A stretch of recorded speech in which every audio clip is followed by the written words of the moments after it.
আজকে থেকে ছেলের পরীক্ষা, আমি যাচ্ছি দিয়ে আসতে। কিছু বল, প্রস্তুতি? ভালো হয়েছে, দেখি কি হয়। সরস্বতী ঠাকুর পুজো করেছিস? ঠাকুরটাকে একটু প্রণাম টনাম কর।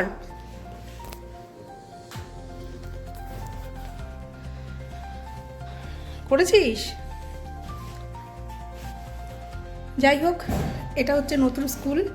এখন সমস্যা হচ্ছে আমি না তেমন কাউকে চিনি না। আগের স্কুলগুলোতে যেমন একে ওকে চিনতাম, জানতাম, বেশ গল্প আড্ডা হতো। এখন বিষয় হচ্ছে মোজাও যে ওইখানটায় আছে, যা দেখে সাদা মোজাও আছে, অন্য মোজাও আছে। এবার এখানটা পুরোটুকুই নতুন স্কুল। এবার আমারও নতুন সব। এবার একটা মানে অচেনা জায়গা, অচেনা সব যা হয় আর কি। এবার রেডি হলাম। হ্যাঁ বলো। দিলাম তো। যাই হোক, এদিকে রেডি হচ্ছে আর বেরোবো এবার। দেখা যাক কেমন কি। এত রোদ, আমি চশমাটা নেব, চশমাটা না পাওয়ারটা কমাতে হবে। যাই হোক, বেরোই, চলুন। আর এই বেরিয়ে পড়লাম। আজকে ছেলের প্রথম পরীক্ষা, আর প্রথম পরীক্ষায় আমি যাই, কারণ ও ছাড়তে চায় না। বড় হয়েছে ঠিকই, এটা আমার মনে হচ্ছে ওকে নিয়ে আমাকে 12 পর্যন্ত ভুগতে হবে। এই পরীক্ষায় আমাকে যেতেই হবে, এই হচ্ছে বিষয়। আর আমি গেলে নাকি ওর পরীক্ষা ভালো হয়। এখন কি করা যাবে? যাই হোক, আমরা বেরিয়ে পড়েছি। আর এখান থেকে আমরা টোটো নেব একটা, কারণ আজকে বৃহস্পতিবার, বাসে করে যাওয়া যাবে না।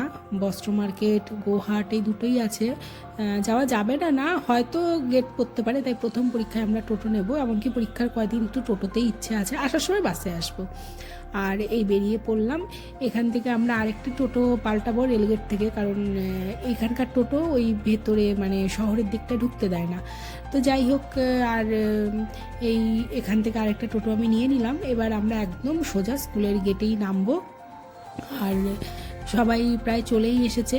আর কিছু বাচ্চাদের পরীক্ষা ছিল, ক্লাস ছিল, তাদের হয়ে এদের পরীক্ষা শুরু। এদের আবার 12-এর সিট পড়ে না, তাই 11দের এই সময় পরীক্ষার সময় দিয়ে দিয়েছে। আমরা একটু তাড়াতাড়ি এসেছি, আর এই যে চলেই এসেছি। আর এখানে ওর পরীক্ষা শুরু হবে 2টোর সময়, আমরা 1:30টার মধ্যেই ঢুকে গেছি।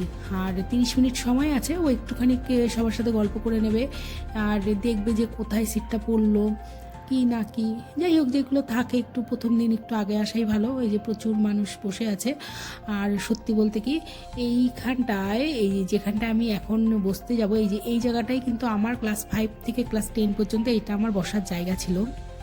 কারণ ছেলে পড়তে এসছে, পড়ার থেকে আমি এখানটা খাবারটা নিয়ে এসেছি। অপোজিটেই শৌচালয় আছে, শৌচালয়ে ও যেত আর এখানে বসতাম। এখান থেকে রুটি ভাত খাইয়ে বা টিফিন দিয়ে আমি আবার বেরিয়ে যেতাম।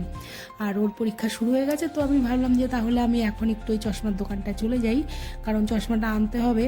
আর সেদিন বলছিলাম না, চশমাটা যেদিন নেবো সেদিন দেখাবো, এই সেই দোকানটি। আর এই যে আমি চশমা নিতে এসেছি এই দোকানে। আর আমার চশমাটি তো হয়েই গেছে, একটু সমস্যা হচ্ছিল, সেটা ওরা ঠিক করে দেবে। আর দেখুন তো কেমন লাগছে আমাকে চশমাটা পরে।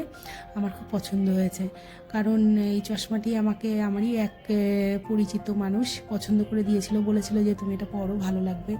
তো যাই হোক, দেখলাম হ্যাঁ সত্যি ভালোই লাগছে। আমি এই ধরনের মানে পিঙ্ক কালারের চশমা এর আগে পরিনি।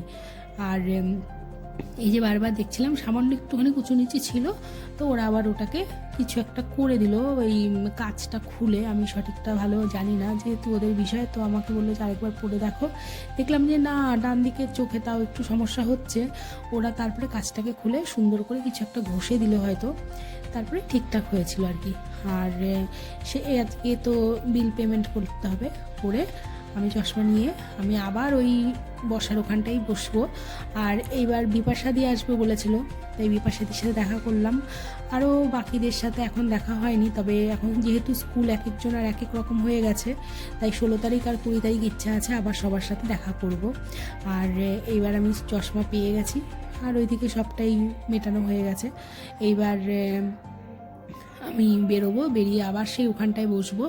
আর ছেলের এই তো পরীক্ষা হয়ে যাবে, কারণ 2টো থেকে 4টে, আর 4টে তো প্রায় বাজতেই চললো।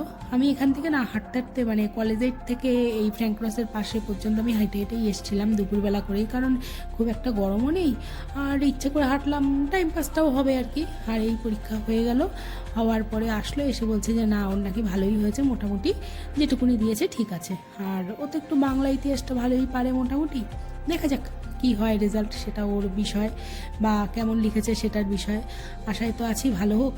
আর এখান থেকে আমরা আবার বাস স্ট্যান্ডে যাবো, কারণ এই পৌরসভার এখান থেকে যদি আমি বাসে উঠি না সিট পাই না, তাই আবার বাস স্ট্যান্ডে যাব। বাস স্ট্যান্ডে গিয়ে আর তারপরে ওখান থেকে বাসে উঠবো। ও আবার এক বন্ধুর সাথে দেখা হয়েছিল, তার সাথে একটু কথা বলে নিল। এবার হাঁটতে হাঁটতেই চলে যাব আমরা। তারপরে ওখান থেকে বাসে গিয়ে একবারে সোজা বাড়ি। আর বাসে যদি পৌরসভা থেকে না উঠে যদি বাস স্ট্যান্ড থেকে চলে যাই, তাহলে সুন্দর একখানা সিট পাই। ও আবার হাবিজাবি কতগুলো কিছু কিনলো খাবে বলে, স্বাভাবিক খিদে তো পাবেই। আর এইবার এই হাঁটছি, হাঁটতে হাঁটতেই চলেই আসলাম বাস স্ট্যান্ডে। এখান থেকে বাসে উঠবো সোজা কালীরহাট। আর ভালোই লাগলো, বেশ সারাটা দিন এইভাবে কাটলো, টাইমটাও পাস হলো। আর ছেলের পরীক্ষা যেহেতু, আমাকে এখন একটু আসতে হবে, এই পরীক্ষার এই সময়টাই আসি, অন্য সময় এখন আসি না। ক্লাস 9 থেকে ওকে প্রায় ছেড়ে দিয়েছিলাম, কিন্তু পরীক্ষার সময়টা ওর পাশে থাকলে ওর ভালো হয়, এই হচ্ছে বিষয়। যাই হোক, আজকের ভিডিওটি আমি এখানটাই শেষ করব। আর এই যে বসে পড়েছি, কোথায় বসেছি দেখেছেন, একদম পেছনের দিকে, কারণ ছেলে সামনে বসতে চায় না, এই হচ্ছে বিষয়। যাই হোক, আর এই খাচ্ছে একটু হাবিজাবি যা যা খাওয়ার প্যাকেটে করে করে। আর ভিডিওটি আমি এখানটাই রাখবো, বাড়িতেও চলে আসলাম। দেখা হবে নতুন আর একটি ভিডিওতে, নতুন কোনো সময়। আর ততক্ষণ সবাই ভালো থাকবেন, সুস্থ থাকবেন, সাবধানে থাকবেন, সুস্থ থাকবেন। আর দেখা হচ্ছে নতুন আর একটি ভিডিওতে, ততক্ষণ সবাই টাটা।